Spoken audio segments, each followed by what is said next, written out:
कि क्या वह जारी रखना चाहती है। रेना दूसरी तरफ मानती है कि वह अभी तक नहीं हारी है और सोचती है कि ज़ीक ने सिर्फ इसलिए स्ट्राइक किया क्योंकि उसका फाइट पर ध्यान नहीं था। लेकिन जब वह इसके बारे में सोचती है तो उसे एहसास होता है कि अगर ज़ीक के हाथ में नाइफ होता तो वह अभी तक मर चुकी होती। इस वजह से वह ईमानदारी से हार मान लेती है। जब क्राउड, जो कुछ देर पहले तक ज़ीक का मजाक उड़ा रहा था, यह देखता है तो शॉक में चला जाता है। ज़ीक ड्रेकर, जिसे कुछ दिन पहले तक ह्यूमन स्कम का लेबल दिया गया था, अब फेमस हाउसेस के सबसे टैलेंटेड बच्चों में से एक है। यह बात कि Raina toon, the lightning knight, हार गई, सभी के लिए बिल्कुल विश्वास के काबिल नहीं है। सीन अब एबल्स कासल में शिफ्ट होता है, जहां एक घातक बैटल खत्म हो चुका है और जिसमें लहू का डेरा छोड़ा गया है। विलियम यह हॉरिफिक सीन देखता है और समझ नहीं पाता कि एबल कैसे शांति से चाय पी रहा है, बिना किसी टेंशन के। एबल का ध्यान अब एक लेटर पर है, जिसमें ज़ीक ड्रेकर की रैना द प्रोडिजी के खिलाफ जीत का जिक्र है। वह उठकर पूछता है कि ब्लेसिंग राइट में कितना टाइम है, क्योंकि फुल मून तक काफ़ी टाइम है। एबल को लगता है कि ड्रेकर फैमिली को विजिट करना सही रहेगा। यह सुनकर विलियम शॉक्ड हो जाता है कि वह खुद जा रहा है, लेकिन इस सोर्ड मास्टर को ज़ीक के अवेकनिंग के बारे में जानने की उत्सुकता हो रही है। जब ज़ीक की जीत ने क्रेडल के बाकी सभी को हैरान कर दिया तो ज़ीक ने अपनी अचीवमेंट पर ज़्यादा ध्यान नहीं दिया और बस अपनी ट्रेनिंग में वापस लग गया। जीत का जश्न मनाने से इनकार कर दिया। एक महीना गुजर गया और आखिरकार ब्लेसिंग राइट का दिन आ गया। ज़ीक अभी भी समझ नहीं पा रहा है कि वह अपनी ओरिजिनल लाइफ में कैसे एक रेड नाइट बन गया, खासकर जब उसके पास इतना खराब बॉडी था।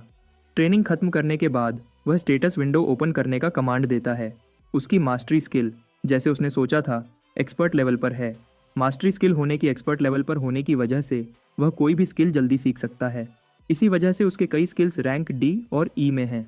उसने अपनी स्विफ्ट स्टेप्स स्किल की मास्टरी भी इंप्रूव कर ली है, वही स्किल जो उसने रैना के खिलाफ इस्तेमाल की थी। अपने शार्प सेंसेस की वजह से वह जान जाता है कि बटलर उसे देख रहा है। डेकर अपने मास्टर को बताता है कि वे लोग 2 घंटे में इवेंट के लिए निकलने वाले हैं। ज़ीक सोचता है कि अब तैयार होने का टाइम आ गया है। ज़ीक ने मेन एस्टेट में काफ़ी टाइम से विजिट नहीं किया है। वह अब ड्रेकर फैमिली के घर की तरफ जा रहा है, जो ट्रॉय के दूसरे छोर पर है, जबकि फैमिली का मेन रेजिडेंस कॉन्टिनेंट के सेंटर में है। ब्लेसिंग राइट वहाँ होता है जहाँ ड्रैगन स्लेयर की लेजेंड शुरू हुई थी।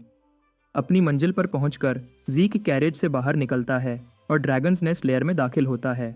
अंदर जाते ही ज़ीक देखता है यहाँ सभी लोग वीआईपीज़ हैं, जिन्हें सारा कॉन्टिनेंट जानता है।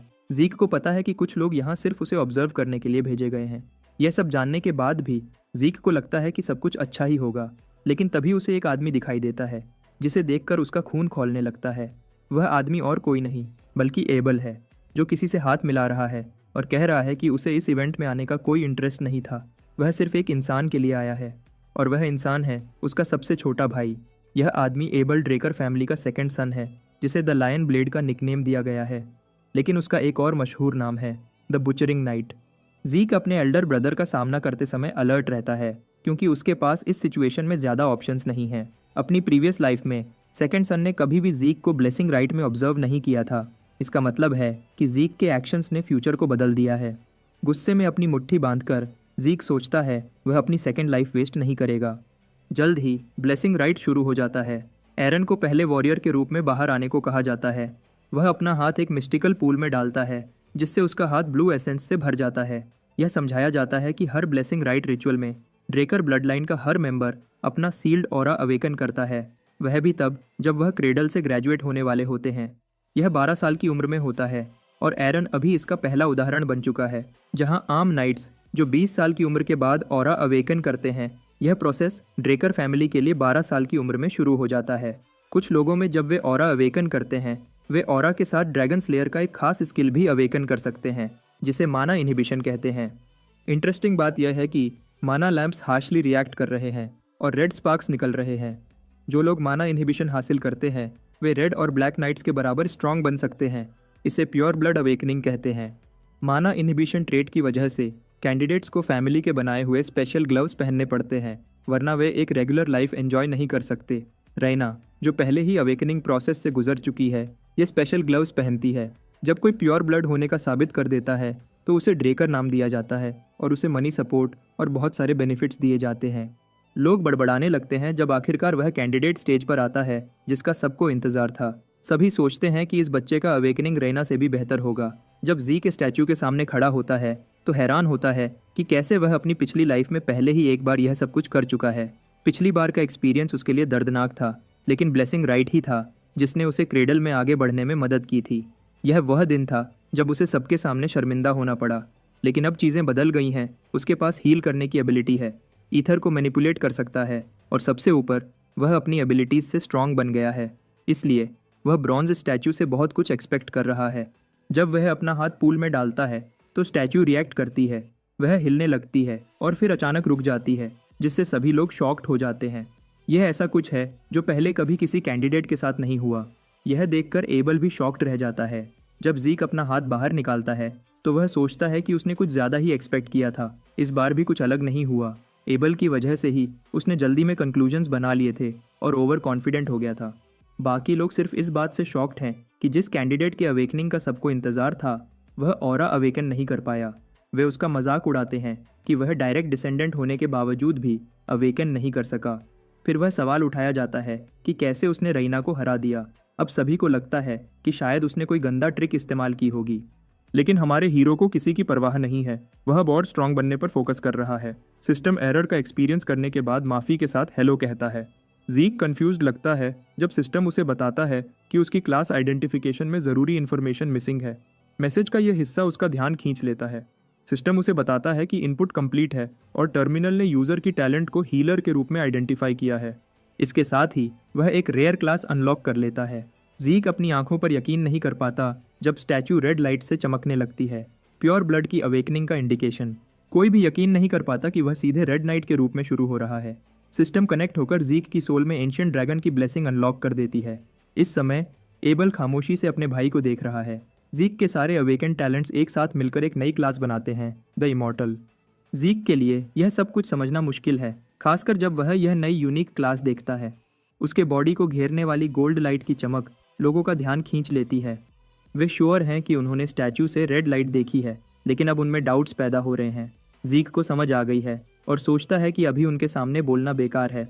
वे सवाल उठाते हैं कि क्या स्टैचू खराब हो गया है, लेकिन फिर माना लैंप फिर भी क्यों रिएक्ट कर रहा है। वे यह मानना नहीं चाहते कि यह प्योर ब्लड की अवेकनिंग है। तभी एबल तालियां बजाने लगता है, लोगों का मजाक उड़ाते हुए कहता है कि वह नए प्योर ब्लड्स को कॉन्ग्रेचुलेट करने में फेल हो गए हैं। वह सोचता है कि यह मौका सेलिब्रेट करने का है, शक करने का नहीं।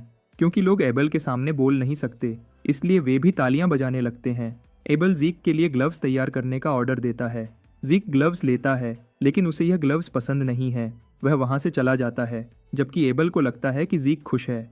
हमारे हीरो को गुस्सा आ रहा है कि उसे एबल की मदद मिली। ब्लेसिंग राइट खत्म हो जाता है और अब सेलिब्रेशन पार्टी है जिसमें सभी एंजॉय कर सकते हैं। लेकिन ज़ीक अपने सिग्मा मेल माइंडसेट पर है, वह पार्टी में जाने का कोई इरादा नहीं रखता। ज़ीक अचानक रुक जाता है जब एक आवाज़ उसका नाम लेती है। उसने सोचा नहीं था कि एबल अचानक आ टपकेगा। एबल जानना चाहता है कि यह बच्चा कहाँ जा रहा है और उसे एक हैंडशेक के साथ बधाई देता है। चाहे ज़ीक अपने बड़े भाई से नफरत करता है, लेकिन हैंडशेक से इनकार उसके लिए प्रॉब्लम खड़ी कर सकता है। इसलिए वह अच्छा दिखाने के लिए हाथ बढ़ाता है, लेकिन तभी उसे अपनी प्रीवियस लाइफ की एक बुरी याद आ जाती है। किसी वजह से ज़ीक अपना हाथ वापस खींच लेता है और एक शब्द भी बोलने से इनकार कर देता है। एबल अपनी ईविल नेचर का हिंट देता है और इस ऑकवर्ड सिचुएशन के लिए अपने छोटे भाई को दोष देता है।